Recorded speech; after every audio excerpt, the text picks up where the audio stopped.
അസമിൽ മരിച്ചവരുടെ എണ്ണം 72 എന്ന വാർത്ത വരുന്നു. പ്രളയബാധിത ജില്ലകളിൽ 18 ലക്ഷത്തിലധികം ആളുകളെ മഴക്കെടുതികൾ ബാധിച്ചിട്ടുണ്ടെന്നാണ് മനസ്സിലാക്കുന്നത്. ബ്രഹ്മപുത്ര ഉൾപ്പെടെയുള്ള 9 നദികൾ ഇപ്പോൾ കരകവിഞ്ഞൊഴുകുകയാണ്.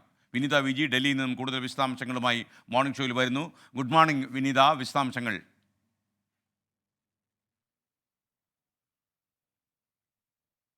വെരി ഗുഡ് മോർണിംഗ് എസ്കെൻ. സൂചിപ്പിച്ചതുപോലെ തന്നെ ആസാമിൽ ഓരോ ദിവസം പിന്നിടുമ്പോഴും സ്ഥിതിഗതികൾ കൂടുതൽ രൂക്ഷമാവുകയാണ്. പ്രളയക്കെടുതിയിൽ മരിച്ചവരുടെ എണ്ണത്തിൽ പോലും അതിങ്ങനെ കൂടി വരുന്നൊരു ആശങ്കപ്പെടുത്തുന്ന ഒരു സാഹചര്യം തന്നെയാണ് നിലവിൽ അസമിലുള്ളത്. നമുക്കിപ്പോൾ ലഭ്യമായിരിക്കുന്ന റിപ്പോർട്ടുകൾ അനുസരിച്ച് അസമിൽ മഴക്കെടുതിയിൽ ഇതുവരെ മരിച്ചവരുടെ എണ്ണം 72ലേക്ക് എത്തിയിരിക്കുന്നു. ഈ പ്രളയബാധിത ജില്ലകളിലായി ഏതാണ്ട് 3154 ഗ്രാമങ്ങളെയാണ് ഇത് ബാധിച്ചിട്ടുള്ളത്. ഈ ഗ്രാമങ്ങളിലായി 18 ലക്ഷത്തിലധികം ആളുകളാണ് ഇപ്പോഴും ദുരിതത്തിൽ കഴിയുന്നത്. ഏതാണ്ട് 245 ദുരിതാശ്വാസ ക്യാമ്പുകൾ തുറന്നിട്ടുണ്ട്. ഈ ക്യാമ്പുകളിലായി 48,124 പേർ അഭയം തേടിയിട്ടുണ്ട്. ഈ മേഖലകളിലൊക്കെ തന്നെ അവർക്ക് ആവശ്യമായിട്ടുള്ള സജ്ജീകരണങ്ങളും ഇവർക്ക് ആവശ്യമായിട്ടുള്ള ഭക്ഷണം ഉൾപ്പെടെ എത്തിക്കാൻ ജില്ലാ ഭരണകൂടം അവർ എത്തിയിട്ടുണ്ട്. കഴിഞ്ഞ ദിവസങ്ങളിലൊക്കെ തന്നെ മുഖ്യമന്ത്രി നേരിട്ട് അവിടെ എത്തി ഇടപെടലുകളൊക്കെ തന്നെ നടത്തിയിട്ടുണ്ടായിരുന്നു അസം മുഖ്യമന്ത്രി.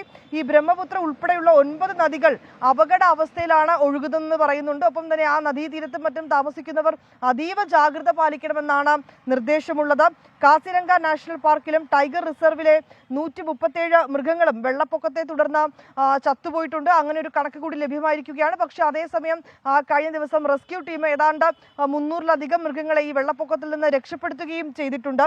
ഏതാണ്ട് 4 ലക്ഷത്തോളം ഹെക്ടർ കൃഷിയിടങ്ങളിലാണ് ആസാമിൽ ഉടനീളമായി നശിച്ചത് എന്നും ആ റിപ്പോർട്ട് പ്രകാരം അറിയാൻ കഴിയുന്നുണ്ട്. അതിശക്തമായ വെള്ളപ്പൊക്കത്തിൽ പലയിടങ്ങളിലും റോഡുകൾ തകർന്നിരിക്കുകയാണ്. ഉത്തരാഖണ്ഡിലും മഴ ഇങ്ങനെ ഉണ്ടാകുമെന്ന് തന്നെയാണ് മുന്നറിയിപ്പുള്ളത്. സരയൂ നദിയൊക്കെ കര കവിഞ്ഞൊഴുകുകയാണ്.